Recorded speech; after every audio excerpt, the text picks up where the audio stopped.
কারো শরীরে পা লাগলে হাত দিয়ে সালাম করা কিংবা চুমু খাওয়ার বিধান কি? আমাদের সমাজে এই কালচারটা ব্যাপকভাবে প্রচলিত আছে। ধরেন আপনি বসে আছেন, আমি যাচ্ছি আপনাকে ডিঙ্গিয়ে, তো যাওয়ার সময় আপনার গায়ের সাথে আমার পাটা লেগে গেল, তখন আমরা কি করি? হাত দিয়ে টাচ করে বলি সরি, ঠিক না? ঠিক। বা অনেক সময় হাত দিয়ে অনেকে মুখে চুমু খায়।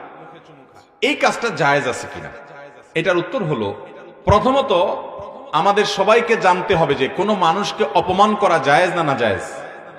কোন মানুষকে অসম্মান করা ইসলামে জায়েজ আছে না জায়েজ? নবী করিম সাল্লাল্লাহু আলাইহি ওয়াসাল্লাম বিদায় হজের ভাষণে বলেছেন, তোমাদের প্রত্যেকের ইজ্জত সম্মানকে হারাম করা হয়েছে, অর্থাৎ এটা নষ্ট করতে পারে না কেউ। হারাম মানে সম্মানিত করা হয়েছে, এটাকে কেউ নষ্ট করার অধিকার নাই। এখন পৃথিবীতে কারোর প্রতি সম্মান প্রদর্শন বা অসম্মান প্রদর্শনের জন্য যে আপনার মানুষের কালচার, মানুষের যে অভ্যাস, মানুষের যে আপনার কি বলে আদত এবং রীতিনীতি, এটা এক একটাতে এক এক রকম। যেমন ধরুন আরাবিয়ানদের মধ্যে, এখনো আপনি সৌদি আরবে যান, মিশরে যান, কাতারে যান, আরাবিয়ানদের মধ্যে একটা কালচার আছে যে কেউ হয়তো ঘুমায় আছে, মনে করেন শুয়ে আছে, তাকে ডাকবে, বা বসে আছে তাকে ডাকবে। তো আমরা যেরকম হাত দিয়ে ডাকি ভাই, তারা কিন্তু অনেকে পাও দিয়ে ডাকে। এটাকে তারা দোষের কিছু মনে করে না, এটা তাদের কালচার, যে তাদের এখানে পাও লাগলে তারা এটাকে অপমান মনে। কিন্তু আমাদের সমাজ যদি আপনি কাউকে যদি আমার গায়ে যদি পাও দিয়ে একটা উষ্ঠা মেরে বলেন ভাই এদিক তাকান, মায়ের একটাও নিচে পড়বে যে বেটা বেয়াদব পাও দিয়ে মানুষকে ডাকে, এটাকে আমাদের সমাজে মানুষকে অসম্মান করা মনে করা হয়, ঠিক না ভাই? ঠিক। এটা অনেকটা গালির মতো। গালি, কিছু গালি আছে, এই গালিগুলা কোন কোন এলাকার মানুষের কাছে গালি না, এটা বুলি। আবার ওই একই কথা কোন কোন এলাকায় কি গালি। যেমন ব্যাংককে এয়ারপোর্টে বারবার করে ঘোষণা দিচ্ছে ভদ্রমহিলা, তো ঘোষণার মধ্যে একটা কথা আসছে বারবার, আমি একা একা বসে মিটমিট করে হাসছিলাম, হাইরে এটা আমার দেশে যদি বলে থাপ্পড় একটা নিচে পড়বে না, অথচ এটা নিশ্চয়ই ভালো অর্থে ভদ্রমহিলা বলতেছে, তাদের ভাষায় ওটা ভালো। তো কারোর গালি কারোর বুলি আছে না নাই?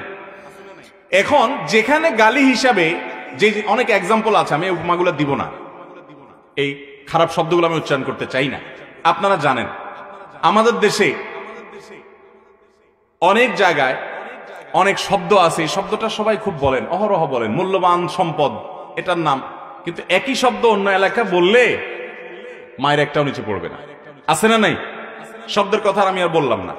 তো এখন যেখানে যেটা গালি, ওখানে যদি আপনি ওইটা উচ্চারণ করেন, তাহলে সেক্ষেত্রে আপনি যতই বলেন না আমার উদ্দেশ্যটা ছিল না, আপনার মায়ের একটাও নিচে পড়বে না, কারণ ওখানে ওইটা গালি হিসাবেই ব্যবহৃত হয়। ঠিক একইভাবে আমাদের সমাজে পাও লাগলে এটাকে যদি মানুষ অপমান মনে করে, এজন্য কারোর গায়ে ইচ্ছাকৃত পাও দিয়া উষ্ঠা দেওয়া, লাথি দেওয়া বা আপনার পাও দিয়ে আঘাত করা এটা উচিত না।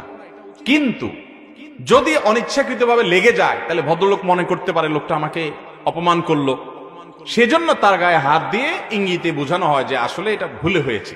এই যে হাত দিয়ে টাচ করা হয় বা বলা হয় সরি, বা যেটাই করা হয়, এটার দ্বারা মূল উদ্দেশ্য কি, যে ভাই এই টাচটা অনিচ্ছাকৃতভাবে হয়েছে, আমি আপনাকে ইচ্ছাকৃত অপমান করতে চাই নাই, এটা না বোঝানো হয়? তো এই উদ্দেশ্য যদি হয় তাহলে এটা জায়েজ আছে। এটা কি আছে? জায়েজ। কোরআন হাদিসের কোনো নির্দেশ না যে কারো পায়ে লাগলে, গায়ে পা লাগলে তোমাকে সালাম করতে হবে। সালাম এমনিই করতে হবে, ওটা পায়ে লাগার কোনো সম্পর্ক। আর এটাকে সালাম বলাও ভুল, এটা সালাম না, এটা হলো শুধুমাত্র সরি বলা, যে ভাই আমার ভুল হয়েছে, আমি সেই ভুলটাকে কি করলাম, কারেকশন করলাম। কিন্তু তাই বলে ওখানে হাত দিয়ে শুয়ে বুকে শোয়া, মাথায় শোয়া, এরকম কোনো শোয়াশুয়ির দরকার নাই, নির্দেশ ইসলাম দেয় না। জাস্ট আমরা তাকে ধরে যদি হাতটা দিয়ে পাল্টা বলি ভাই সরি, তাহলে সে বুঝবে যে লোকটা ভুলে লাগিয়েছে। অতএব এটা করাতে কোনো অসুবিধা নাই ইনশাআল্লাহ।